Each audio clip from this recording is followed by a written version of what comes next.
Welcome, everyone. Today we're breaking down a fascinating piece of digital storytelling, a viral animated short called Rapture 2025.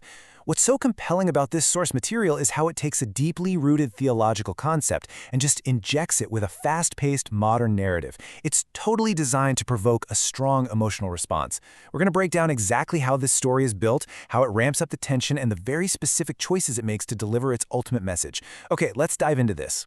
The source material hooks us right out of the gate with this opening line. It's a statement that instantly sets the stakes for the whole thing. By starting here, the narrative does two things. It establishes this tone of absolute certainty about the event, while simultaneously dropping in the element of total surprise. It frames the whole story around an ordinary day that is literally destined to change forever. It puts you on the edge of your seat from the very first frame. Part 1. The calm before the storm.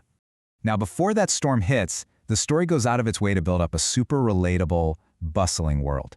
It gives us this baseline of normalcy, so that its central premise hits that much harder. And that premise? The rapture. The narrative frames this as a literal, instantaneous event. We're not talking metaphors here. It's depicted as a sudden moment where the sky physically tears open, a global trumpet sounds, and believers just vanish from the earth to meet the king in the clouds. Getting the specific framework is absolutely crucial, because every single character interaction that follows is weighed against this ticking supernatural clock. To make this abstract idea feel personal, the story uses some pretty stark juxtaposition right away. We get introduced to two totally different households. On one side, you have Circe and his family. Their morning routine is super prayerful, they explicitly commit their day to Jesus, and the mom even prays, "If you should come, don't forget us," right? But then, on the flip side, we've got Gideon's family. Their morning is frantic, Gideon is rushed, demanding coffee, and openly dismisses the Bible as fairy tales when talking to his son Jesse. The narrative is using this contrast to clearly define spiritual readiness versus spiritual apathy. And this tension doesn't just stay at home, it bleeds out into the rest of the world. We see that tension carried straight into a classroom. A Christian teacher starts her class with a really heartfelt reminder that Jesus is coming back and asks her students this exact question. And, this isn't just casual conversation. It's basically a massive blinking neon sign for the audience. The story is constantly reminding us, and the characters, that the everyday, ordinary nature of this day is an illusion. The clock is ticking, even if nobody knows exactly what time it is. Part 2. In the blink of an eye. And then, boom, the ordinary day just shatters.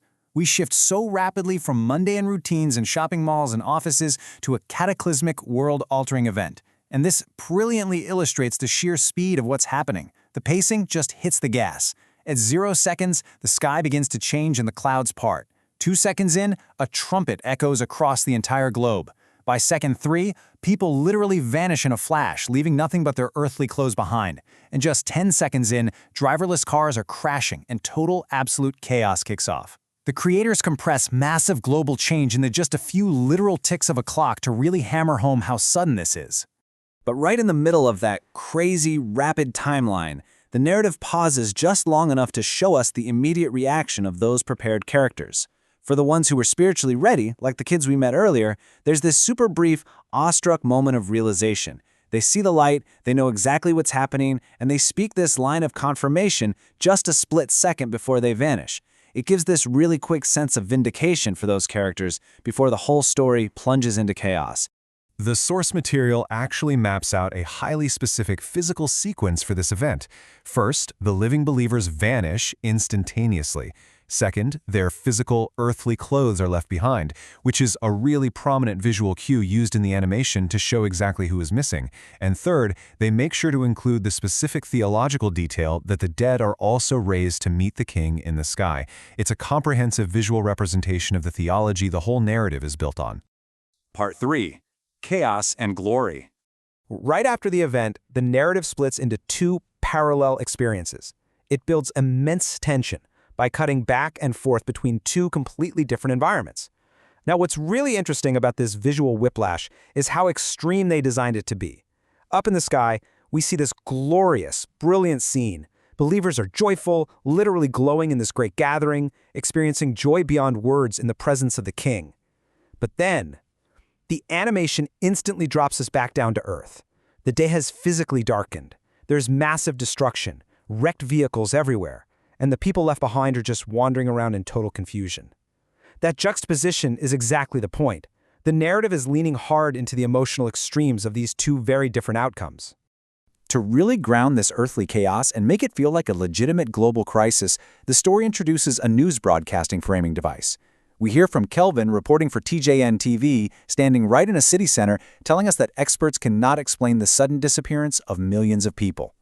By leaning on that familiar breaking news trope, the narrative effectively scales the disaster way up.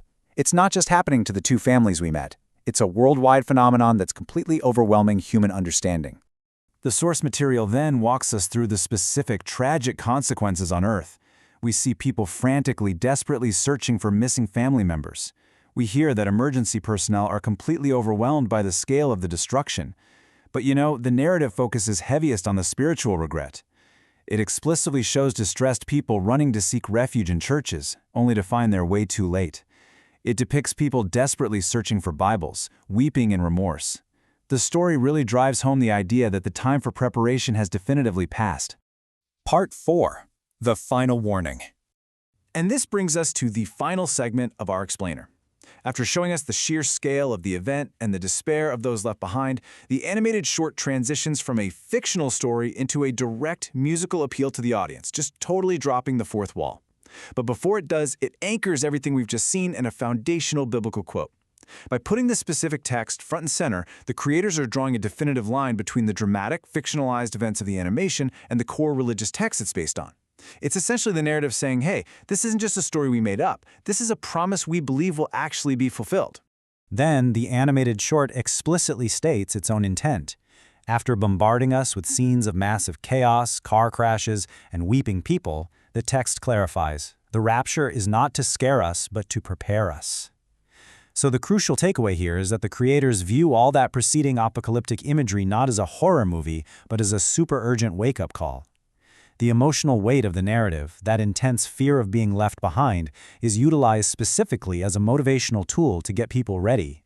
This motivational aspect is really cemented in the concluding song that plays over the final moments, which brings the whole narrative to a powerful, urgent crescendo. The lyrics act as a summary of the core theology, but also as a direct call to action. The song reiterates that the king will return in the clouds with glory and power, calling his children home in a twinkling of an hour. But it also speaks directly to you, the listener. It pleads with you to lift your eyes, to cast aside fear, and to act immediately. The overriding message here is that the time for decision is literally right now. Hesitation is the ultimate danger.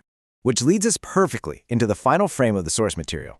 After building up this entire world, destroying its normalcy in a matter of seconds, and contrasting the glorious rescue with the earthly chaos, the story leaves the audience with one single unavoidable thought. It's the ultimate summation of the narrative's intent. Based on everything presented in this story, the creators ask the viewer directly, will you rise or will you fall?